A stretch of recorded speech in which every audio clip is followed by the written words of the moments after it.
10 தலை கொண்டவன், சீதையை தூக்கி சென்றவன், ஸ்ரீராமனால் கொல்லப்பட்டவன். 3 வரிகளுக்குள் என் வரலாற்றை முடித்து காட்டுபவர்களே ராவணன், ராவணேஸ்வரன் பேசுகிறேன். என் உயரத்தை சொல்வதற்கு ராவண காவியம் எதற்கு? கம்பனில் என்று பேசி காட்டுகிறேன். ராமன் ஆண்டால் என்ன, ராவணன் ஆண்டால் என்னவா? ராவண ராஜ்யம் தெரியுமா? என் கோட்டை சுவற்றை தாண்டுவதற்கு வெளிச்சம் காற்று என் காலன் கூட நடுங்குவான். சொன்னது நான் கிடையாது, எதிராளி அனுமன். என்னுடைய நகரத்தை சுத்தம் செய்வது நான் வென்றெடுத்த தேவாதி தேவர்கள். ஆனால் பாவம் என்னுடைய மக்கள். அவர்களுக்கு கொண்டாட்டம் என்றால் தெரியாது. காரணம், உலகத்தில் கவலை என்று ஒன்று இருப்பது தெரிந்தால் தானே கொண்டாட்டத்தை உணர முடியும். இசையையும் பாடலையும் மட்டுமே கேட்டு கேட்டு பழகிய காது என் மக்களுடைய காது. ஒரு நாளும் அழுகையும் புலம்பலும் அவர்களுக்கு என்னவென்றே தெரியாது. ஒரு நாள் தெரிய வந்தது.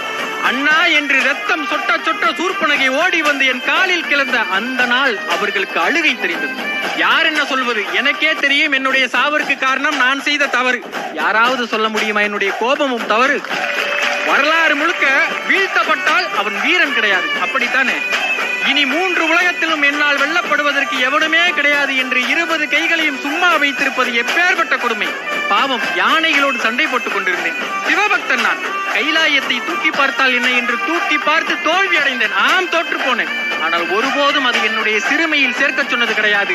கைலாயத்தையே நகர்த்தி பார்த்தவன் என்று பெருமையில் தான் சேர்த்தேன்.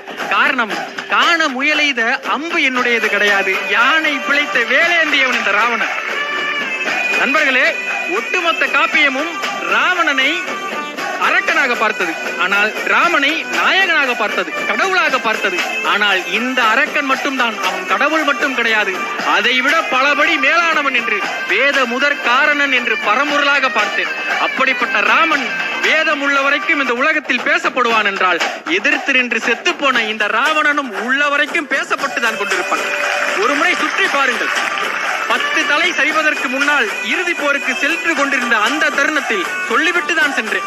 ஒன்று, இன்ற நாளில் சீதை தன்னுடைய வயிற்றில் அடித்துக் கொண்டு அழுவாள், அல்லது என்னுடைய மனைவி மண்டோதரி அதையே செய்வாள் என்று என்னுடைய தலைகள் சரிவதற்கு முன்பு நான் யார் என்று காட்டிவிட்டு தான் செத்து போனேன். நான் வாழ்ந்த பொழுது என்னுடைய முகம் எத்தனை மடங்கு பிரகாசமாக இருந்ததோ, செத்து தரையில் கிடந்த போது அதை விட 3 மடங்கு பிரகாசமாக இருந்தது. நம்பவில்லை என்றால் கேட்டு பாருங்கள், நேரில் பார்த்த ராமனே சாட்சி. யாராவது சொன்னால் ராவணன் சொன்னான் என்று திரும்பி சொல்லுங்கள். ஒருபோதும் இந்தியாவினுடைய இதிகாசங்களில் ராவணன் என்னை போன்றது ஒரு எதிர்நிலை பாத்திரம் இன்றைய வரைக்கும் எழுதியது கிடையாது. ஒரு நாளும் ராவணன் இறங்கத்தக்கவன் அல்ல. இன்றைக்கும் சரி, என்றைக்கும் சரி, அவன் கோயில் கட்டி வணங்கத்தக்கவன் தான். வணக்கம்.